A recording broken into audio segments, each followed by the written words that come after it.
This is the second of the talks sponsored by RDF.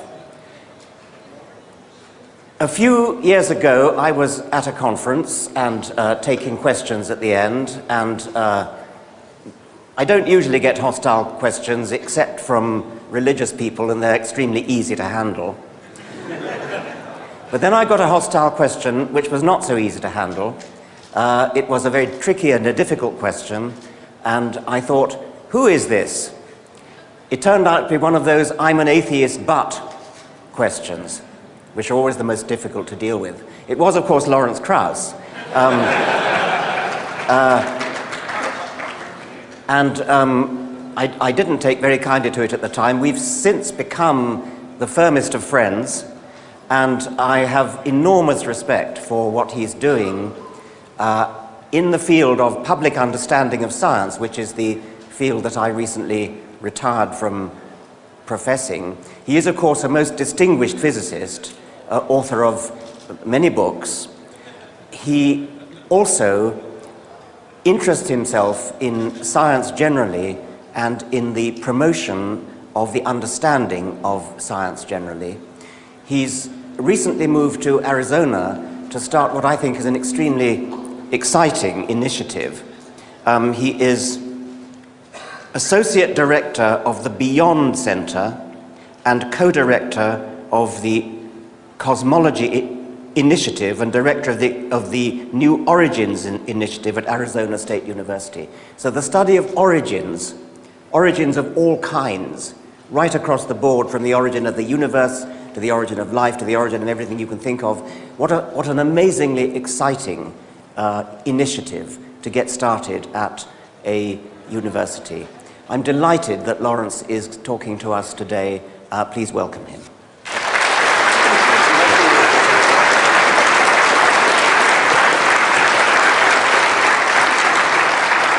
Thank you. Can you hear me now? Can you hear me now? Okay, good. Thanks, Richard. Actually, let me just say that my friendship with Richard has been a unique one in many ways, but one that's caused me every time we're together to think about things slightly differently. I hope mutually, and a true pleasure and honor to be here. Richard asked me to talk about cosmology, and I originally I talked to Liz Cornwall, who was organizing this, and told her what I was going to talk about, and gave her several titles, and she thought they were too depressing, so she said, why don't you just make it We're All Fucked? But I decided not to use that title.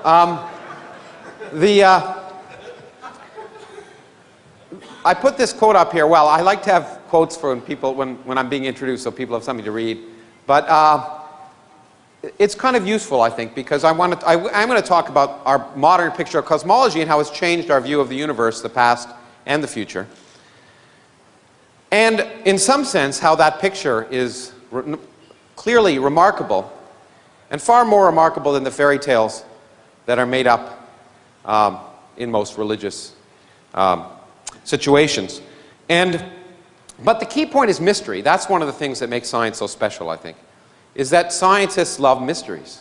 They love not knowing. That's a key part of science. The excitement of learning about the universe. And that, again, is so different than the sterile aspect of religion, where the excitement is apparently knowing everything, although clearly knowing nothing.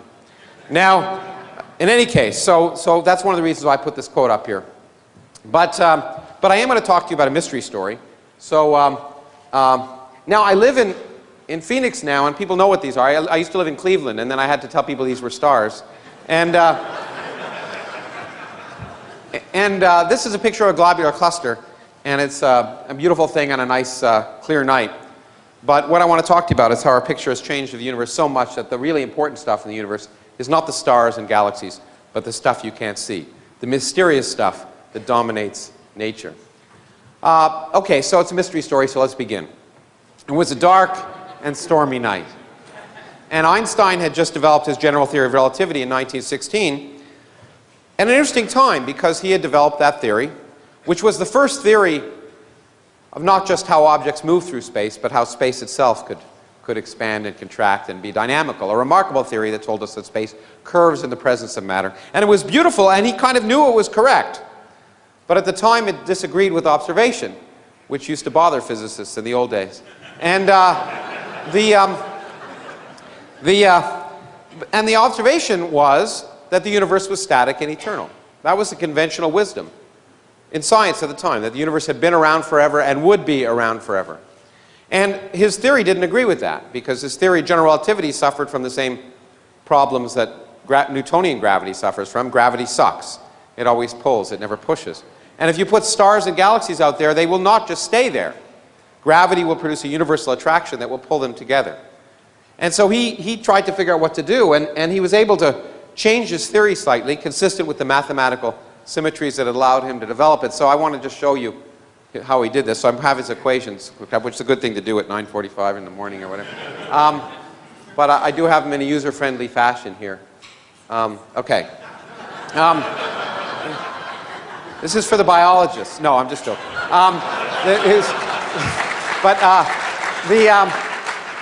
So it's not completely facetious, because the left-hand side of Einstein's equations tells you about the geometry of the universe, how things are curved in the presence of the source of curvature, which in this case is the energy and momentum of the universe.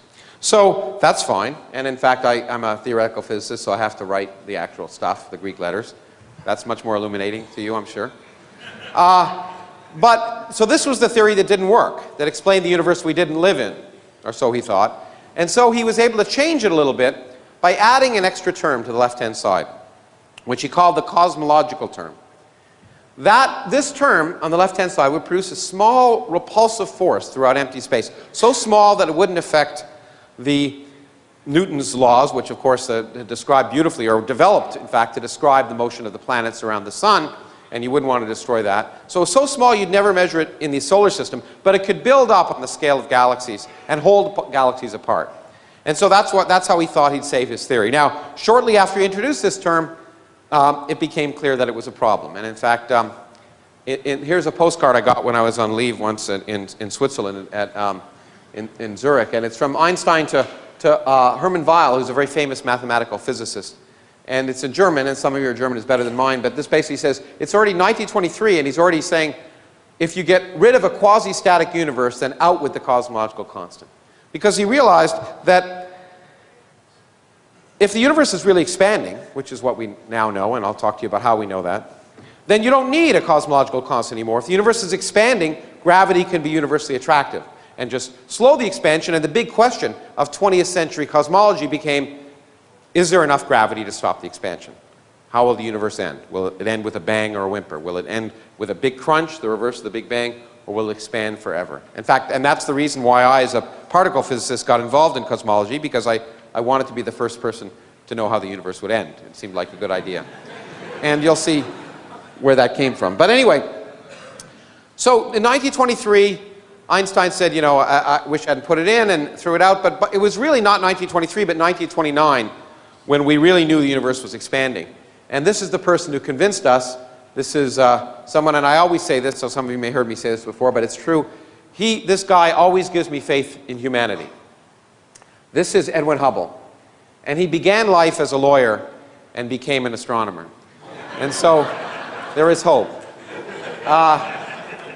And he made many discoveries, and I think because I'm a little short of time, I won't talk about one of the ones he made, but the biggest one he made, of course, was the discovery that the universe is in fact expanding, and it changed everything.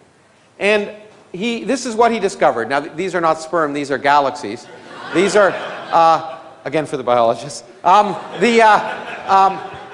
So our galaxy is here, and when we look out, we see what he discovered was that all other galaxies are moving away from us on average. And those that are twice as far away are moving twice as fast. Those that are 3 times as far away are moving 3 times as fast, etc. And so, and we codify this saying velocity is proportional to distance. And now, what does this tell you? Okay. Well, it obviously tells you we are the center of the universe. Okay. And actually it does. And in fact, my wife reminds me of that on a daily basis. And it really means is that the universe is expanding uniformly in all directions. Now, why does this ridiculous observation that where everything is moving away from us tell us that? And I've spent a lot of time trying to think of different ways to explain this, none of which have been particularly satisfactory. But I think the only way to understand it is to get outside the universe. We're in California, it's easy to do that here. But let me do it this way. Here's a universe that's two-dimensional and that you can stand outside of. And I've put the galaxies at nice uniform distances here.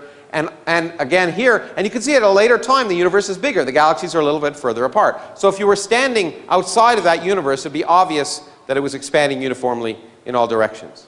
Now, what would you see if you were on that universe? Well, just pick a galaxy, any galaxy. And the way we could figure out what you'd see from that galaxy is to superimpose this image on top of this one, placing this galaxy on top of itself. Okay, what do you see? You see precisely what Hubble saw. Every galaxy is moving away from this galaxy. Those that are twice as far away have moved twice the distance in the same time. Those that are 3 times as far away have moved 3 times the distance. And it doesn't matter which galaxy you're on.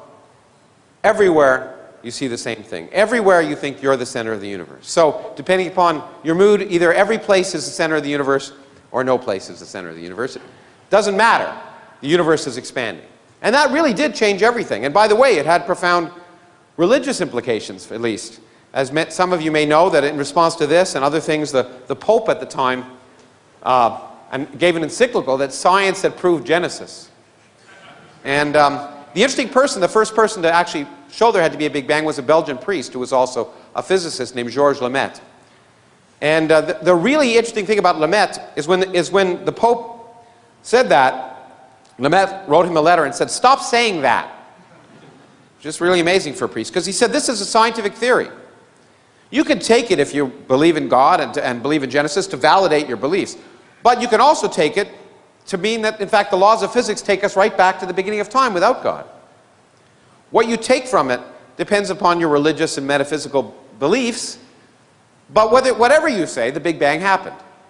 And I think that's if we could just convince a lot of people of just that simple thing, that the universe is the way it is, whether we like it or not, I think we'd overcome a lot of problems in this country, and I have to waste far too much time on that. But anyway, okay, but this is a science talk, although I'll throw in little bits of commentary throughout, I suppose. How do we know the universe is expanding? It's such an important thing, I want to spend a few minutes on that. Well, we do, as these two guys on the plane out there near Arizona say to one another, "I love hearing that lonesome wail of the train whistle as the magnitude of the frequency of the wave changes due to the Doppler effect." Now, what they're pointing out is that when a train comes towards you, the train whistle sounds higher. When a train moves away from you, the train whistle sounds lower. And that same principle was used by Hubble and others. The same is true for light for very different reasons. So when we look at distant galaxies, if they're moving away from us, the light, which is a wave, gets stretched out. The longer wavelength part of light, or the red end of the spectrum, so it's called redshifted. And galaxies are more and more redshifted the further and further they are away from us. So that's how we know their velocity. The velocity is easy. How do you know distance? That's really hard. The universe is a big place. And we don't have tape measures that are that big. We have to find a way of determining distance without actually going to a place, and that's hard. And in fact, one of the ways, well, of course, the way we do it is we use physics. We could determine the distance to the back of the room if I turned out all the lights and only one light was on and I knew it had a 100-watt light bulb, by having an old-fashioned camera, which none of us have anymore, that had light meter on it. And if there were 100 watts there and I was receiving 1 watt of light here, I know how that light spreads out as 1 over the square of distance. And so I could determine by how much wattage I was receiving here, knowing the wattage of that light bulb, how far away it was. Okay? This undergraduate or high school physics exercise. The problem is the universe isn't full of 100-watt light bulbs. If it was, life would be easier. So we have to try and find the equivalent. We have to try and find what's called a standard candle. Something whose intrinsic brightness we understand, and therefore when we look at it through a telescope, we see how bright it appears through the telescope, and we work backwards to figure out how far it is. That's the hard part. That's why it's been so hard to determine the rate of expansion of the universe, because it's hard to find standard candles. This is Hubble's original data from 1929. And this is one of the reasons he was such a great scientist, because he knew to draw a straight line through this data set, which itself is already not so clear. It's not obviously the right answer. But what he found was, in fact, that velocity is proportional to distance. Okay? And the great thing is he got the answer wrong by a factor of 10, which was an embarrassment at the time. Again, I'll throw a little commentary in it. Because if the universe were expanding this fast, you could calculate its age, and its age would be 1.5 billion years old. That was in 1929. Now, as anyone knows, if you read any of Richard's books, you would know that, well, by 1929, we already knew the Earth was older than 1.5 billion years old. And so it was embarrassing that the universe was younger than the Earth. One of the many embarrassments in cosmology that's happened over the years. And in fact, taken by some people to once again argue that science didn't know what it was doing. But the problem was, of course, he wasn't a bad astronomer or a bad scientist. The problem was trying to measure distance because he didn't have good standard candles. And that's, as I say, been the holy grail, if you wish, of cosmology over the last century. And we now have standard candles. Here's one. I wish there was better resolution on this projector. It's a beautiful picture from the Hubble Space Telescope of a distant galaxy far, far away and long, long ago. And there's a whole galaxy. It's about 1 billion light years away. We're looking at it as it looked 1 billion years ago. So many of those stars no longer exist. And here's an object that's just as bright as the whole center of the galaxy. You'd think it's a star that's near in our galaxy that just got caught in the picture frame. It's not. It's a star on the edge of that galaxy that has exploded. And exploding stars shine with a brightness of 10 billion stars. They're the brightest fireworks in the universe, supernovae.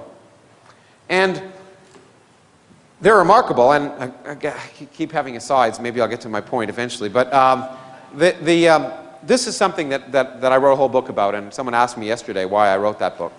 Because it is the most poetic thing I know about the universe.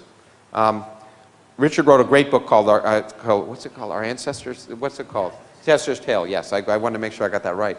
And I wrote a book that was a different Ancestor's Tale. It was called Adam. But the amazing thing is that every atom in your body came from a star that exploded. And the atoms in your left hand probably came from a different star than your right hand. It really is the most poetic thing I know about physics. You are all stardust. You couldn't be here if stars hadn't exploded, because the elements, the carbon, nitrogen, oxygen, iron, all the things that matter for evolution weren't created at the beginning of time. They're created in the nuclear furnaces of stars, and the only way they can get into your body is if the stars were kind enough to explode. So forget Jesus. The stars died so that you could be here today. Okay? And anyway, this is great. Anyway, so the point of the real point of reason I showed this picture is that these objects, these exploding stars, are great standard candles. We can actually observe them amazingly, even though only one occurs every 100 years per galaxy. There are enough galaxies that if you put your hand up in the night away from LA and looked in a dark spot in the sky and made a hole the size of a dime, with a large enough telescope you could see 100,000 galaxies. And that means that even though stars explode once every 100 years per galaxy, in that little region with 100,000 galaxies, on a given night you'll see 10 stars explode. The universe is huge and old, and rare things happen all the time, including life. And so it's an amazing thing. And we can observe stars exploding, we can measure their brightness, we can measure their colors, and that has allowed us to produce a great standard candle. And after 75 years, we now can determine the expansion rate of the universe. This is a new Hubble diagram, much better than Hubble's. It was made after the discovery that on a log plot everything is a straight line. But even still, we now know the rate of expansion of the universe to 10%, not a factor of 10. And we therefore, in fact, we now know the age of the universe through other things extremely accurately, to almost 4 decimal places. 13.72 billion years is the age of the universe. It's amazing that we can say that with a straight face and have scientific reasons to support that. Okay, great. So let's go back to Einstein. Einstein had this cosmological term. He said, it was my biggest blunder. I want to throw it out, get rid of it. But the problem is you can't get rid of it so easily. Because using the miracle of modern mathematics, you can rewrite that equation. And now this is a small step for a mathematician, but a giant leap for a physicist. Not because it's that hard to put this term over there. Most of us could do that. But because it now represents something very different when it's on this side of the equations. Here it was somehow a geometric quantity. When it's here, it looks like a new contribution of the energy and momentum of the universe. What could contribute a term like this? And we know the answer. Nothing. By nothing, I don't mean nothing, I mean nothing. If you take empty space, and that means get rid of all the particles, all the radiation, absolutely everything, so there's nothing there, if that nothing weighs something, then it contributes a term like this. Now, that sounds ridiculous. Why should nothing weigh something? Nothing is nothing. And the answer is nothing isn't nothing anymore in physics. Because of the laws of quantum mechanics and special relativity, on extremely small scales, nothing is really a boiling, bubbling brew of virtual particles that are popping in and out of existence in a time scale so short you can't see them. Now again, that sounds like philosophy, like counting the number of angels on the head of a pin, or religion, or something useless. I shouldn't say, Dan Dennett is here, I shouldn't say philosophy is useless, but anyway, he's also a friend. But the point is, we can't measure virtual particles directly, but we can measure their effects indirectly. And in fact, they're responsible for the best predictions in physics. Here, by the way, is actually an animation that was shown at the Nobel Prize ceremonies about 5 years ago by a friend of mine who happened to win the Nobel Prize for developing the theory that produced this. This is the space inside of a proton, the empty space inside of a proton. Not where the quarks are, but the empty space between the quarks. And this is an animation, but it's an exact animation coming from physical calculations. This is what the space looks like. Now, how do we know that? Well, there are a lot of reasons, but one of the things are, it turns out most of the mass of the proton comes not from the quarks within a proton, but from the empty space between the quarks. These fields popping in and out of existence produce about 90% of the mass of a proton. And since protons and neutrons are the dominant stuff in your body, the empty space is responsible for 90% of your mass. So these empty space is vital to science, and these calculations are vital to understanding not just protons, but electrons and atoms, and produce the best comparisons, and I will repeat this, the best comparisons between theory and experiment in all of science. To 10 decimal places in quantum electrodynamics, using these calculations, we can get the right answer. It's amazing. So, if that's the case, let's calculate the energy of nothing where there's nothing else. And when we do that, we come up with a calculation which is pretty bad. It's the worst prediction in all of physics. We calculate, you can't even see it, I think, there's a 1 at the end of that. We calculate that the energy of empty space is a gazillion times the energy of everything we see. That, as I say, is the worst prediction in all of physics, which is why we didn't talk about it for a long time. We calculate that empty space should have an energy of 120 orders of magnitude more than galaxies and stars and people and aliens and all the rest. And if that were the case, we just wouldn't be here. So we knew something was wrong with this calculation. It's been around since I was a graduate student. And we knew what the answer was. Theorists always know the answer. They're just sometimes right. We knew the answer was 0, because it's the only sensible answer. Because, you know, you can't cancel a big number like this. Let's say the energy of empty space was comparable to the energy of everything we see. Well, we'd have to cancel this big number to 120 decimal places and leave a finite answer in the 121st decimal place. No one knows how to do that in science. But 0 is a number we can get beautifully in science. We use mathematical symmetries. Things cancel, equal and opposite things cancel all the time in science because of symmetries of nature.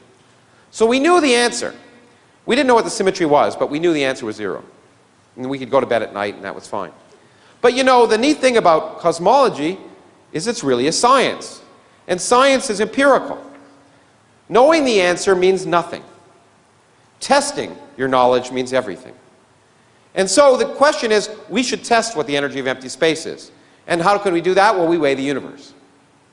How do we do that? We stand on the shoulders of giants. This is a picture I took in an island off Sweden, which used to be an island off Denmark now, which used to be an island off Sweden. It's the island of Ven. I think I said that right. And this guy, if you look carefully, he doesn't have the end of his nose. His name is Tycho Brahe. And he, as many of you know, laid the basis for Newton's law of gravity by doing nothing other than spending 20 years on his back, a noble tradition, in this case, looking up at the sky without a telescope, measuring the positions of the planets around the sun. And then he was a crummy feudal lord. He got kicked off that island. He gave the data, went to Prague, gave the data to a hapless assistant named Johannes Kepler, who again spent 20 years without a Macintosh trying to interpret the data and fudged it, we now know. and came up with, of course, Kepler's laws, which led to Newtonian gravity. And the point is, we can use gravity to weigh the universe, including the weight of empty space. Now, why do we care? The reason I got into cosmology. General relativity tells us that space is curved, and therefore the universe can be a one of three different geometries: open, closed, or flat. Now, I can't draw pictures of three-dimensional curved universes very well, so here are pictures of two-dimensional curved universes. This is a closed universe, a sphere, a surface of a sphere in 2 dimensions. But if we had a closed three-dimensional universe, it's very simple. It'd be very similar. If our universe was closed, if we looked far enough in that direction, we would see the back of our heads. Light would go around the universe. And an open universe would be infinite in spatial extent, as would a flat universe. And that sounds really nice, but it's irrelevant. The really important thing is, in a universe full of matter, a closed universe will expand and stop and then recollapse in a big bang, in a big crunch, the reverse of the Big Bang. An open universe will expand forever, and a flat universe will expand and slow down but never quite stop. And that's why we wanted to know which universe we live in. And as I say, that's why I wanted to learn about it, because once I knew which universe we lived in, I would know how the universe ended. Okay? And so weighing the universe tells us what the curvature of the universe is, and that's why we want to weigh it. So here I want to just show you in the next few minutes how, in fact, some of the most remarkable developments in cosmology, and then tell you how they completely changed our picture of the universe so that we understand that the universe we live in is the worst of all possible universes to live in. Okay, just so you know where we're heading. This is a cluster of galaxies. Each dot in this picture is a galaxy. Again, amazing to think about. Remarkable. Every one of these galaxies contains hundreds of billions of stars, and perhaps civilizations, some civilizations that are mired in religious gunk, other civilizations that have moved beyond, and other civilizations that are long dead, because this is about 3 billion light years away. 3 billion years ago is when that picture was taken, basically. Now, clusters of galaxies are the biggest bound objects in the universe, so if we could weigh them, we could weigh all the mass in the universe, and we can weigh them now. We can weigh them by using general relativity. Because in this picture is a remarkable phenomena that Einstein first predicted in 1937, though he said it would never be observed. He underestimated observers. If you look at this picture, you'll see these blue things, these weird blue things. That is a phenomenon that we now understand as gravitational lensing. Einstein told us that a mass will curve space around it. And he realized, therefore, if you had a big enough mass and you have a source of light behind that mass, the light can bend around that object and come back and be magnified, just like my glasses magnify things. Or, like a cut glass goblet, if you look through it, I'd see many images of this room. Mass can act like a lens and magnify things and split images, and that's precisely what we're seeing. All of these blue things are different images of a single galaxy located about 3 billion light years behind this cluster. Gravity is magnifying the image, distorting it, and bending it. Remarkable. Truly remarkable. But because we understand general relativity, we can work backwards and figure out how much mass must be in that system and where it is in order to produce that image. We can weigh the system using general relativity. And when we do that, here's an inversion by Tony Tyson, who's now up in Davis. This is the system, and the spikes are where this is where the mass is in this system. The spikes are where the galaxies are. But you notice most of the mass in this whole system of clusters of galaxies is not where the galaxies are. It's between the galaxies. It's where nothing is shining. About 50 times as much mass in this system, and in all systems we can measure, comes from stuff that doesn't shine. And physicists, with their linguistic perspicacity, have called it dark matter. And we now understand that 90% of the mass of galaxies and clusters, including our own Milky Way galaxy, is made of stuff that doesn't shine. And that isn't maybe that exciting, because there's lots of things that don't shine. You don't shine if I turn the lights out. Well, those of you from Los Alamos might, but the rest of you don't. But so it could be snowballs or planets or boring stuff, but it can't be. Because for reasons I don't have time to explain, we know how many protons and neutrons there are in the universe. We can actually measure that. And there aren't enough to make up all this dark matter.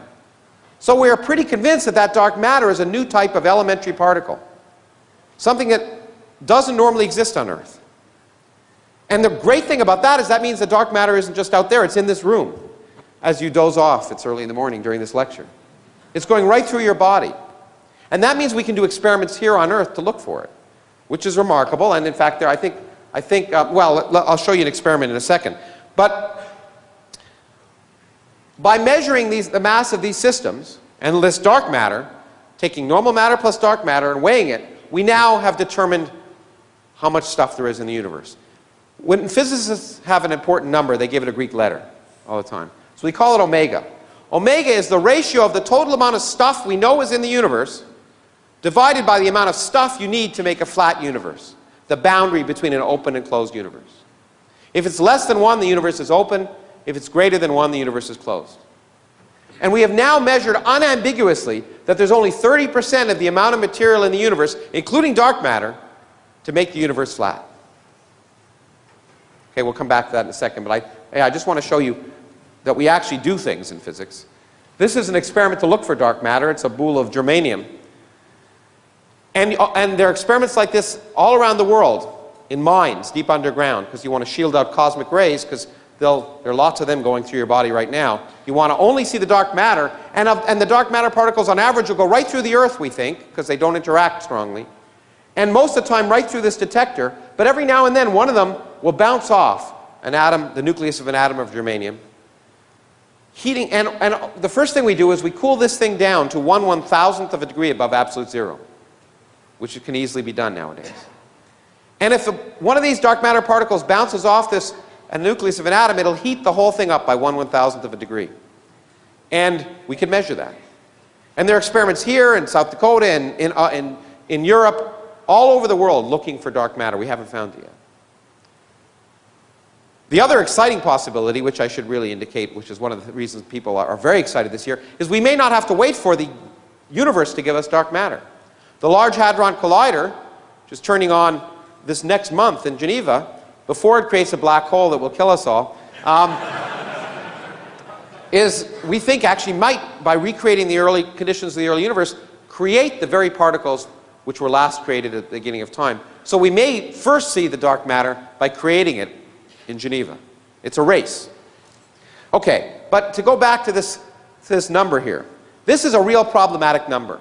We now know the universe has only 1/3 the amount of matter to make it flat. The problem is that theorists like me knew the answer. The universe must be flat. Why? Well, there are two reasons. There's the one I normally say, which is it's the only mathematically beautiful universe, which is true. But there's another reason that I don't usually talk about, but I'll talk about here. It turns out that in a flat universe, the total energy of the universe is precisely zero, because gravity can have negative energy. So the negative energy of gravity balances out the positive energy of matter. What's so beautiful about a universe with total energy zero?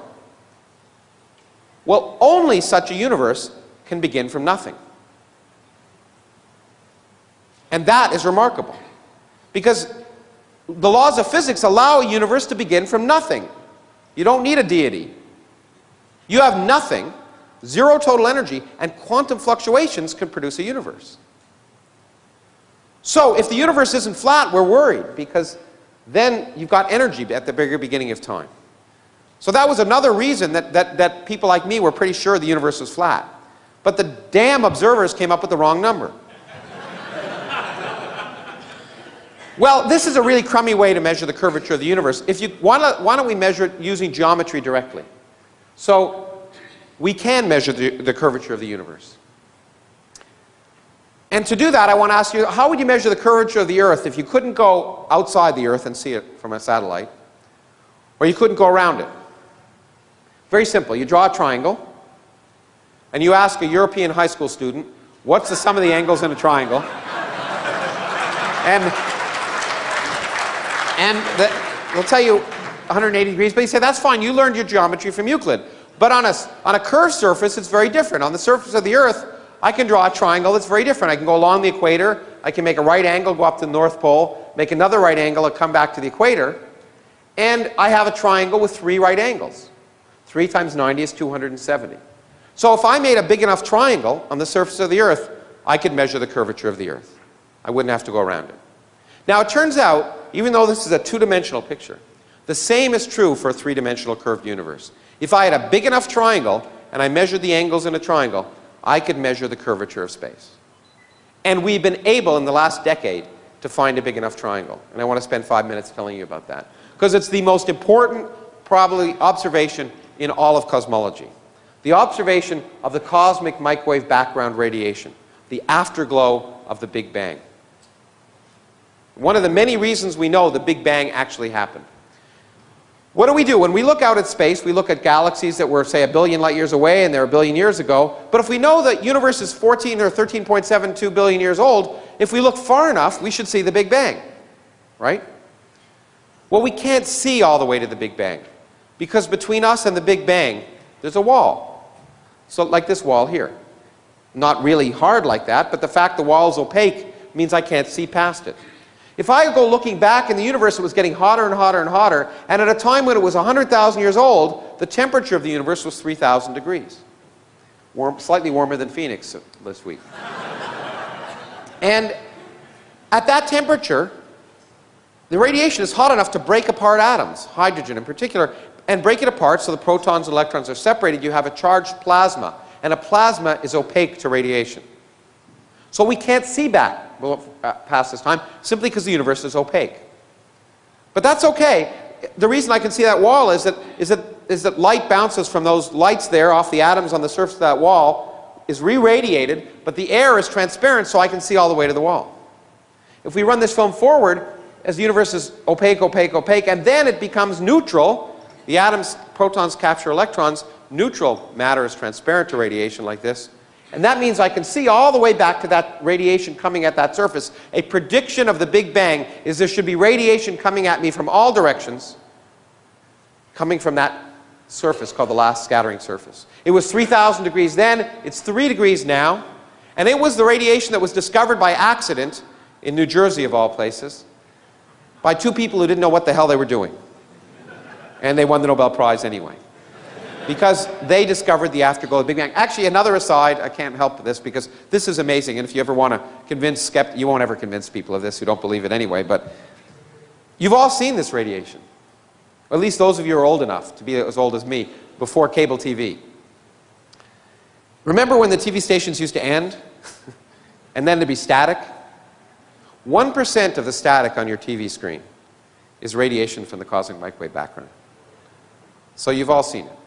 Okay? But it's amazing we didn't even know about it until 1965. Okay? In fact, it had been predicted by people like George Gamow, but people have forgotten that. In any case, as interesting as that history is, on this surface is a very important scale, 1 degree. Why 1 degree? Because that represents a distance of 100,000 light years. Now, this surface existed when the universe was 100,000 years old, and Einstein tells us no information can propagate faster than light. So that means nothing that happened over here at that time could ever affect anything that happens over here.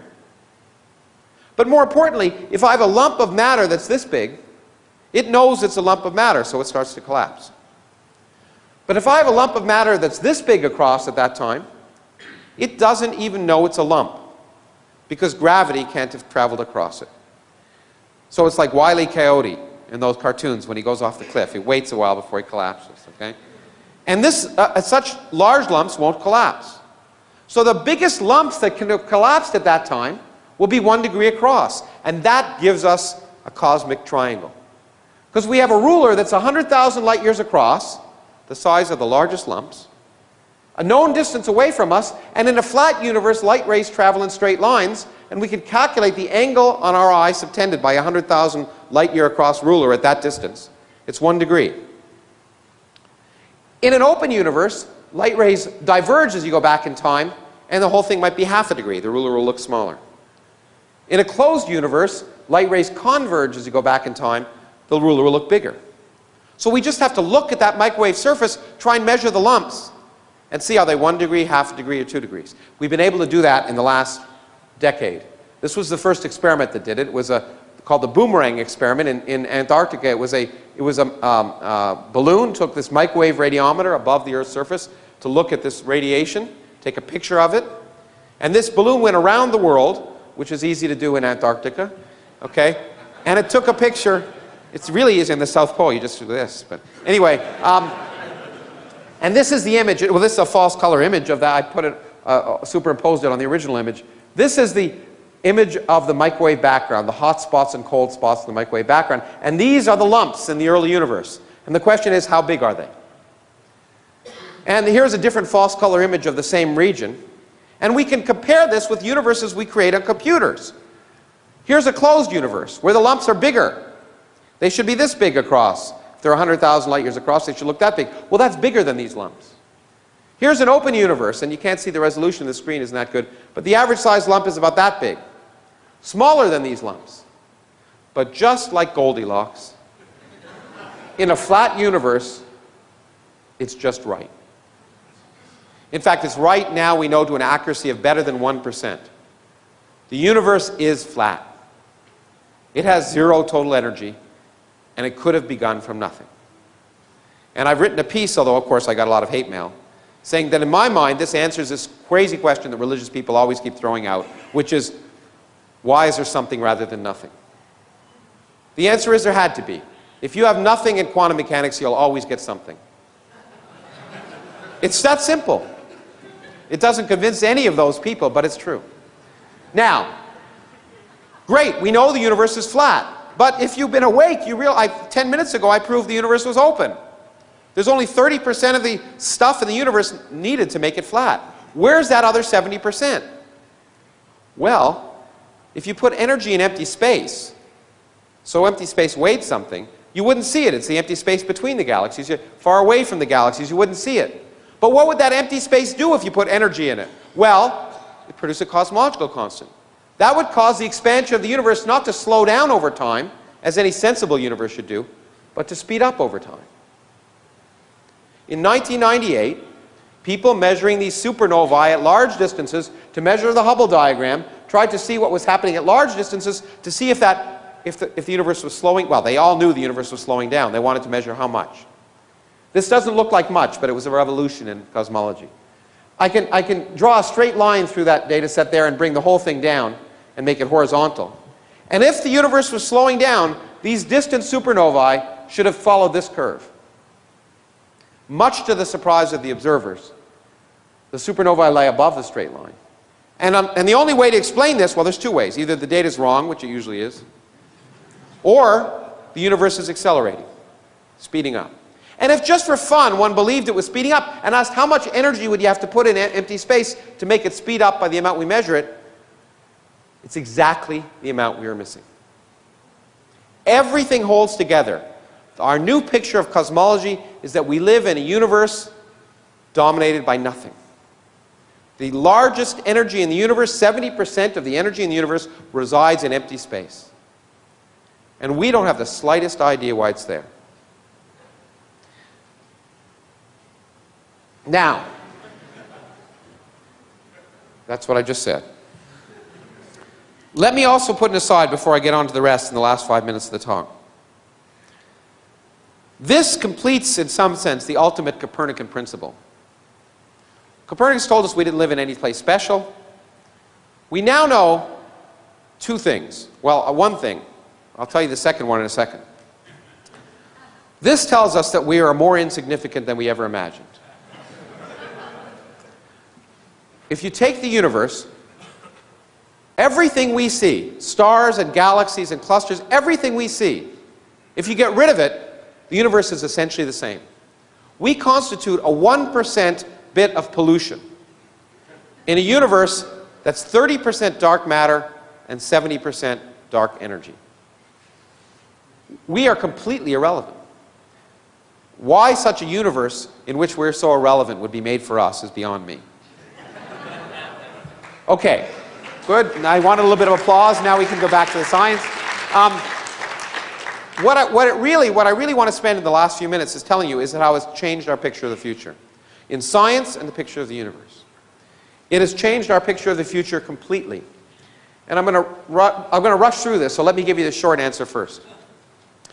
Kurt Vonnegut is claimed as having said this at a private girls' school when he gave a commencement address. I've given 2 commencement addresses, and I've never had the guts to say it, but I'd love to. He said, things are going to get unimaginably worse, and they're never, ever going to get better again. This was before the Bush administration, too, in fact. But that's our understanding of the universe. I want to tell you about it briefly. I want to tell you about a few things that you'll hear about, and some of the things that creationists and intelligent design people promote as arguing somehow that there's design in the universe. This is one of them, and I want to explain to you why it has nothing to do with design. It is weird and strange that we live in a universe that looks like we do, because this is a brief history of time. This is the density of matter as the universe expands. It goes down as 1 over the volume. But it turns out the energy density of empty space remains constant as the universe expands. And we live today, right here, when the energy density of empty space is 3 times bigger than the energy density of matter. But when you look at this has driven physicists crazy. Because this is the only time in the history of the universe when these two numbers are about the same. At all earlier times, the density of matter was much greater. At all later times, the density of empty space will be much greater. Why do we live at this special time in the history of the universe? Well, one of the answers that's been given is that these things exist, galaxies. Why? Well, let's go back to this picture, and let's pretend the energy of empty space were 50 times bigger. Then these two curves would cross, not now, but then. Well, when is then in this case? Then is the time when galaxies first formed. But if the energy of empty space was bigger than the energy density of matter when galaxies first formed, then the repulsive force would be greater than the attractive force. Galaxies would never have formed. Well, if galaxies never formed, then maybe this is telling us something. And this has produced something that I call anthropic mania. If there are many different universes, physicists have argued, and the energy of empty space can vary in each one, then only in those in which it's not much greater than what we measure today will galaxies form. Okay? But then, only then will stars and planets form, and only then will astronomers form. So the universe is the way it is because astronomers are here to measure it. Now, it not only sounds ridiculous, but it also sounds religious. And some people have said the universe is fine-tuned. If it were any different, then we wouldn't be here. God clearly created the universe to be for us. Now, that's nonsense. And it's nonsense for the same reason that you learn so beautifully in Richard's books. Why can bees tell the colors of flowers? So they can find them. Not because God intended them to do it, but if they couldn't find the flowers, they wouldn't get the stuff they needed to eat, and they wouldn't be around. It's natural selection. And what this is really telling us is kind of a cosmic natural selection. Because all it's saying, if it's true, is that it's not too surprising that we find ourselves living in a universe that allows life. Because of the universes that don't allow life, we wouldn't be here. It's just that simple. So if you wish, it's a kind of cosmic evolution. Or cosmic natural selection is a better way of thinking about it. Now, as pretty as that is, I think it's wrong. It's ugly. And it goes against everything I know about science. Science has told us the last 400 years why the universe must be the way it is, not why it has to be something different. In fact, Einstein once asked a question. He said it the wrong way. Put it here because, I wanted to quote him. He said, what really interests me is whether God, and by God he didn't mean God, had any choice in the creation of the universe. What he really meant is, are the laws of physics fixed so that if you changed one parameter, you couldn't have a universe? Or can you have infinite numbers of different laws of physics that all work, and it just happens to be the way it is? If this anthropic picture is right, then physics is really an environmental science. There's no fundamental laws necessarily. We're just here by an accident. And the laws of physics are the way they are, not because there's some beautiful mathematical theory that tells us they have to be, just because if they were different, we wouldn't be here. Now that I find repugnant, although it may be true. And I was going to spend time telling you about that, but I'm really behind, so maybe I shouldn't. Let me just say that there is a theory that suggests, in such a picture, if there are an infinite number of universes, then you don't need a theory of everything. Forget what I wrote there. You need a theory of anything. You just need an infinite number of universes and some theory that tells you anything can happen. We have such a theory, and I did want to spend 1 minute telling you about it. It's called string theory. Here's the brief summary of it. One person said to another, I just had an awesome idea. Suppose all matter and energy is made of tiny vibrating strings. The second guy says, okay, what would that imply? And the first guy says, I don't know. So that's a history of string theory in the last 25 years. And the point is, it is fascinating for many people, but one of the things it might predict is that anything is possible. And if anything is possible, it's not clear you have a scientific theory at all. But now I'm going to skip forward. In the last minute, I had a good joke about George Bush, but I won't give it. And I'm going to skip this. I'm going to skip this. Forgive me, it's really interesting, but I want to get to the very end, which will really tell you about how miserable our future really is. And it should give us a kind of cosmic humility, which is the other thing that should be characteristic of science. A humility, the recognition that we don't understand everything. Bill Maher talked about it last night.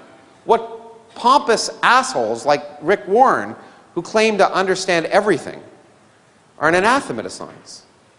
We should realize that where there's more we don't understand about the universe than we do. And I want to give you an example of this. The far future. What's going to happen in the far future? Remember, 100 years ago, we thought we lived in a static, eternal universe. What will the future bring? The amazing thing is, for civilizations that live in the far future, what will they see? Well, the universe is accelerating. That means all the distant galaxies are getting carried away from us, and eventually they'll move away from us faster than the speed of light. It's allowed in general relativity. They will disappear. The longer we wait, the less we will see. In 100 billion years, any observers evolving on stars around and there will be stars just like our sun in 100 billion years, any observers on civilizations evolving around those stars will see nothing except for our galaxy, which is exactly the picture they had in 1915. All evidence of the Hubble expansion will disappear. Why? Because we won't see the other galaxies moving apart from us. So they will have no evidence, in fact, of the Big Bang. They won't see the Hubble expansion. They won't even know about dark energy, and I won't go into that. They won't know about the cosmic microwave background. It will disappear too. It will redshift away, and it turns out, for fancy reasons, there's a plasma in our galaxy, and when the universe is 50 times its present age, the microwave background won't be able to propagate in our galaxy. All evidence of the Big Bang will have disappeared. And those scientists will discover quantum mechanics, discover relativity, discover evolution, discover all the basic principles of science that we understand today, use the best observations they can do with the best telescopes they will build, and they will derive a picture of the universe which is completely wrong.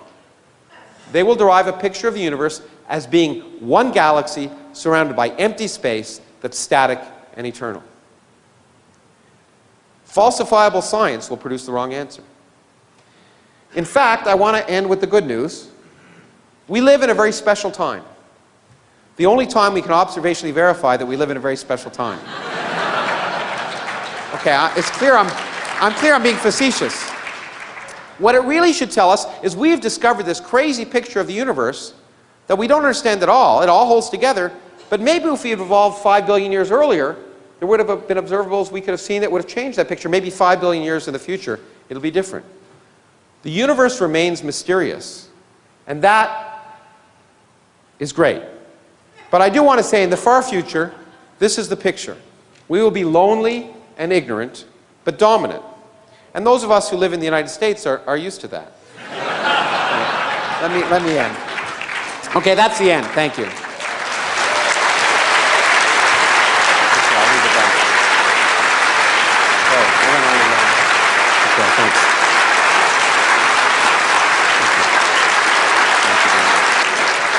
Thank you.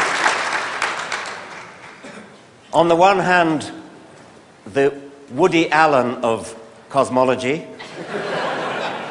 We've been privileged to hear and witness the scientific mind at full stretch in all the excitement that it can bring. And I'm delighted that we've had this talk today. What grieves me is that, at least in Britain, and it may be true here as well, young people going to university are voting with their feet and not going into physics. They're going into media studies. Despite the enormous excitement that is in physics and cosmology, despite the fact that, as Lawrence said, the Large Hadron Collider is even now about to revolutionize the way we think about ourselves, There was a misprint in my book just finished, The Greatest Show on Earth. I referred to the Large Hadron Collider. It got rendered as the Large Hard-On Collider. Well, that's okay. That's okay, because that's what physicists are getting right now. Yeah, I know. Okay. Physicists are getting it. I spotted it, and I prayed that the publisher's copy editor, the publisher's proofreader, wouldn't spot it, and she did, and I pleaded with her to leave it in. She said it was more than her life was worth. Lawrence, thank you. We have a few minutes for questions. Oh, we do? Oh, good. Well, I think we do. I mean, actually, it's cutting into your book signing. Which would you rather do? I'd rather answer questions. Okay, than sign fine. books. I'll be around all day. So. Okay. Well, the question was, are people who involved in general relativity more religious than other scientists? Which apparently Steve said when Richard and he had a dialogue. I have no memory of him saying that. Yeah, that's great. And there are some great interviews you should watch of Richard. One of them was with me. But anyway, we had fun. I think that, no. I mean, there are a few. There's a famous general relativist who's now unfortunately become a nut named Frank Tipler, who I've actually debated right near here at Caltech a few years ago.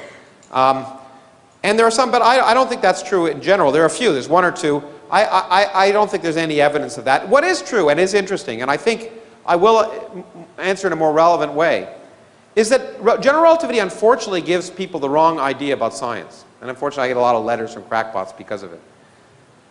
Everyone imagines Einstein sat in a room, closed doors, and thought of this picture and came up with this beautiful theory independent of reality, like string theorists. Okay? And the answer is that's not true at all. Einstein was guided by experiment, was guided deeply by experiment. Not just the thought experiments he did in his mind. But if you read what Einstein said, after he developed general relativity, okay, one of the first calculations he did was the orbit of Mercury around the sun. And the orbit shifts a little bit, this perihelion moves. And no one understood why that was. And he said, he calculated that what should happen in general relativity, it moved. And it moved by exactly the right amount. And he said, he almost fainted. Because that was the moment that he knew it was the right theory. And so it's not as if scientists are out of touch with experiment and come up with pictures like religion that are just beautiful, that they believe because of their intrinsic beauty. As beautiful as general relativity was, Einstein would have thrown it out like yesterday's newspaper if it had come up with the wrong answer for the perihelion of Mercury. My question is probably easily answered, but if quantum fluctuations are able to actually produce universes, even though that may be extremely improbable, is there ever a chance we might actually observe another universe being created? No, it's a really good question. People wonder if well, actually it's one of the questions people worry about with the Large Hadron Collider. Maybe you'll create this universe. And whether you can create baby universes in the laboratory is still an open question. There's lots of evidence that suggests you can't. You can't actually physically create the energy conditions necessary. But we don't know for sure. It's one of these open questions that people like me get paid to think about. But interestingly enough, and this is one of the wonderful things about general relativity, is if a universe got created, an inflating universe like the one we think we began in, it's really weird. Because from the inside, it would look like it was growing exponentially. From the outside, it would look like it was shrinking to form a black hole. So it's not so clear that we would know about that. Okay? Now, we do think, and the current picture of the best picture of cosmology involves something called inflation right now. And it suggests that our universe that we see is just part of a multiverse in which there are other regions where there may be universes just being created now. But because those regions are literally moving away from us faster than the speed of light, we will never know about them periodically. So it's not as if those inflating universes collide. As fast as they expand, the space between them is expanding faster. And so, unfortunately, these are, right now, in some sense, metaphysical pictures. And what we want to do is learn enough about the fundamental physics at places like the Large Hadron Collider to know if there are other observable implications that we can measure. Just like we believed in atoms a long time before we saw atoms, because all the other implications agreed with experiment. So it may be that we never know about those other universes directly. But we have a theory that tells us, that explains the mass of the proton, the mass of the electron, but it also tells us that those other universes exist. We would be willing to accept them without seeing them. Okay? Thank you. Sure. Take a few more. Okay. Hi, hopefully there's no stupid questions. So There are no stupid I'm questions. wondering, how do you wrestle with infinity? For example, it seems like all your thinking and what allows what it has to do with a finite amount of matter. You were talking about multi-universes. Yeah, sure. Well, in my head, there's just one universe, all those multiples in Well, it. in a flat universe, it's infinite in spatial extent, right? Infinity is a really hard thing to wrestle with. Yes. And in fact, let me give you, in one of my books I wrote about infinity because it's so fascinating and so weird. The only way you can wrestle with infinity is, unfortunately, the way we physicists wrestle with many things, mathematically. And fortunately or unfortunately, mathematics is the language of nature. And therefore, every time I give a talk or write a book, I have to lie a little bit, because I put it in words. The real explanation is mathematical. But infinity is so strange, you don't have any idea how strange it is. So let me make it clear to you how little you understand infinity. Okay? No problem there. I'll use the example of a very famous mathematician called Hilbert. Probably the most famous mathematician in the early part of this century. He almost discovered general relativity before Einstein. Hilbert gave an example. We call it Hilbert's Hotel, and I like to use it. So let's say you go to Las Vegas and there's an infinitely big hotel, okay? And you go in and you go in and say, I want a room. And the clerk says, well, all the rooms are occupied. You say, okay, I'll leave. And he said, no, it's okay, I can handle that. Here, let me just move the person from room number 1 into room number 2. The room number 2 into room number 3. Room number 3 into room number 4, and so on. Now all the other rooms are occupied, but room number 1 is empty. Okay? That seems a little strange, but let's say you have a Catholic family that's infinitely big. And you go to the hotel and say, I've got my infinite number of children here, I want to check in. He says, well, the rooms are occupied. And you go, oh, okay. And he, no, I can handle that. I can handle your infinite family. Even though I'm fully booked, I have an infinitely big hotel. I move someone from room number 1 into room number 2, room number 2 into room number 4, room number 3 into room number 6, and so on. And now only the even numbers are occupied. And all the odd numbered rooms are empty, so you have an infinite number of those. So you see, infinity, working with infinities, is really weird, because adding and subtracting infinities produces strange things. And unfortunately, in physics, we have to learn how to deal with that. The universe may be infinite. And there are many strange things. One of the most ridiculous, unfortunately, which I go to physics conferences, I was just in one in France and this was talked about, is if the universe is infinite and infinitely old, then there's a puzzle. We're here because we evolved. But that makes us very special, apparently. Because if the universe is infinitely big and infinitely old, quantum fluctuations will produce this room with all the people in it, having everything is exactly the same, an infinite number of times. So we should be in this room, and I know it seems like it's taking an infinitely long amount of time, but we should be in this room, but most of the time, we should never have evolved. But we evolved. And that's caused some physicists to worry. I think it's a ridiculous worry, frankly, because in fact, I hate to do this. I'll answer your questions in private later, but exactly because I want to let people, go pee and stuff before the next thing. But let me just say, to close, because probably this is the most important moral of infinity. And it comes from Richard Feynman, who I've just written a book about. Richard Feynman used to go up to people all the time and he'd say, you won't believe what happened to me today. You won't believe what happened to me. And people would say, what? He'd say, absolutely nothing. Because we humans believe that everything that happens to us is special and significant. And Carl Sagan wrote beautifully about that in Demon Haunted World. That is much of the source of religion. Okay?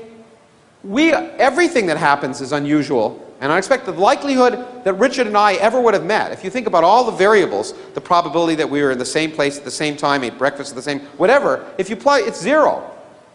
Okay? Every event that happens has small probability, but it happens. And then when it happens, if it's weird, if you dream 1,000,000 nights and it's nonsense, but one night you dream that your friend is going to break his leg and the next day breaks his arm, you think, ah.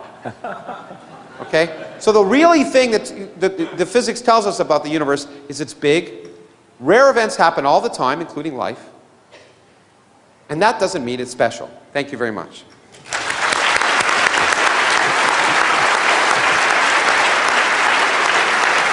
Thank you so much. Thank you, Lawrence, for a wonderful talk.